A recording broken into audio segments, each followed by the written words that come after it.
दो हंसों की कहानी, the story of two swans.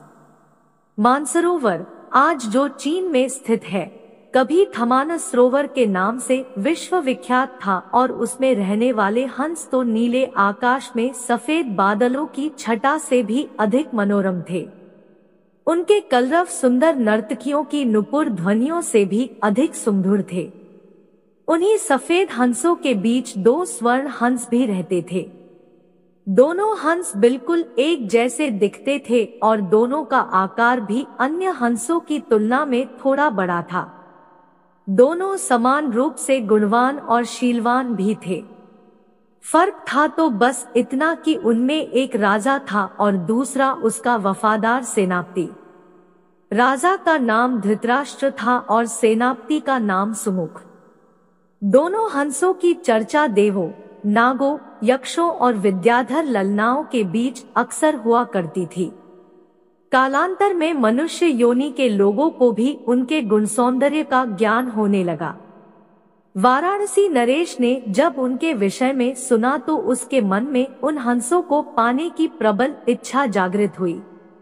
तत्काल उसने अपने राज्य में मांस सदृश एक मनोरम सरोवर का निर्माण करवाया, जिसमें हर प्रकार के आकर्षक जलीय पौधे और विभिन्न प्रकार के कमल जैसे पद्म, उत्पल, कुमुद, पुंडरीक, सौगंधिक, तमरस और कहलर विकसित करवाए। मत्स्य और जलीय पक्षियों की सुंदर प्रजातियां भी वहां बसाई गई।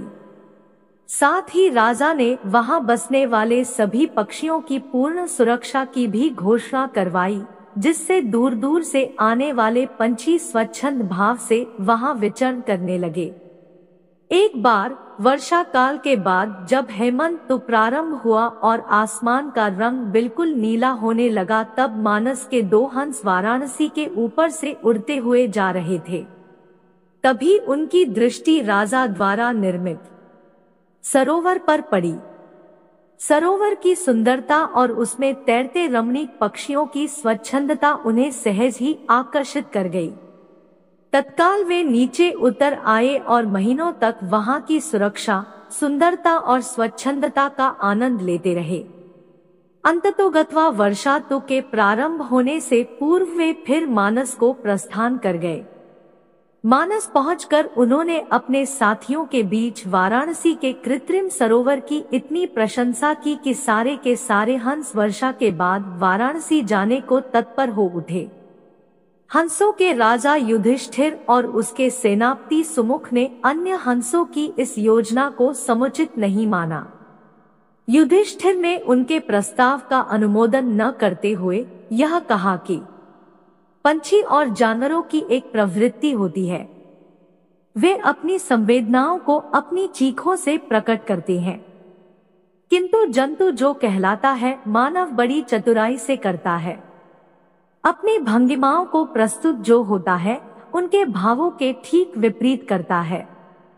फिर भी कुछ दिनों के बाद हंसराज को हंसों की जिद के आगे झुकना पड़ा और वह वर्षा ऋतु के बाद मानस के समस्त हंसों के साथ वाराणसी को प्रस्थान कर गया।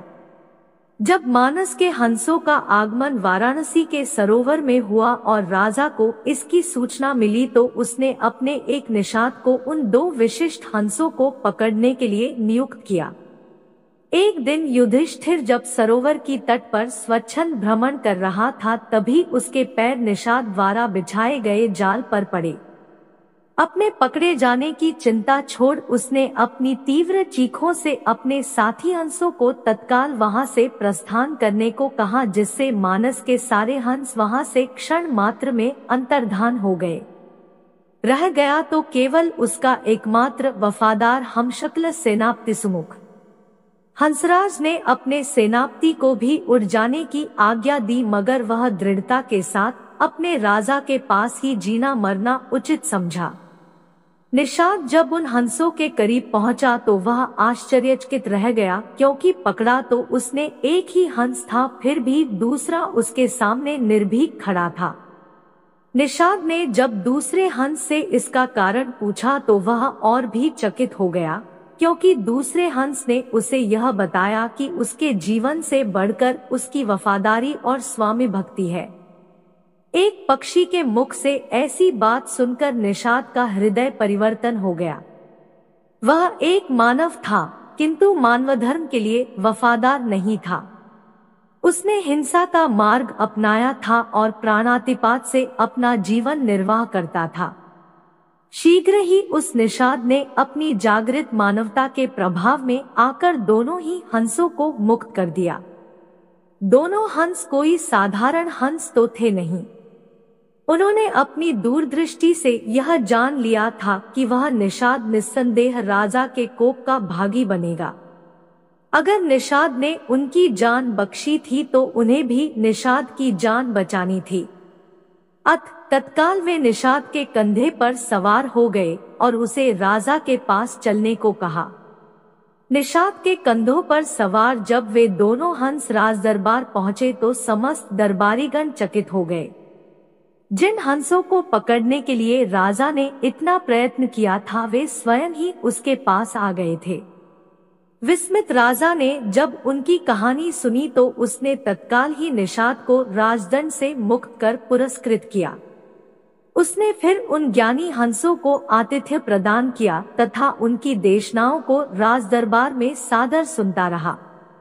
इस प्रकार कुछ दिनों तक राजा का आतिथ्य स्वीकार कर दोनों ही हंस पुन मानस को वापस लौट गए।